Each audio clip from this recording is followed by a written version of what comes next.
برنامه PMC میشیم. داخل برنامه PMC برای دستگاه‌های ایکام از دو تا تایمر برای تولید پالس مربعی استفاده میشه. یعنی پالسمون 30 ثانیه 1، 30 ثانیه 0.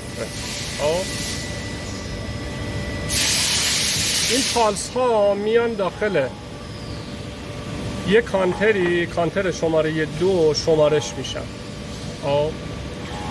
یعنی کانتر عددش روی 15 تنظیم شده. پالس های شمارش شده اگر به 15 برسن، یعنی اینکه 15 دقیقه تایم روغنکاری محاسبه شد.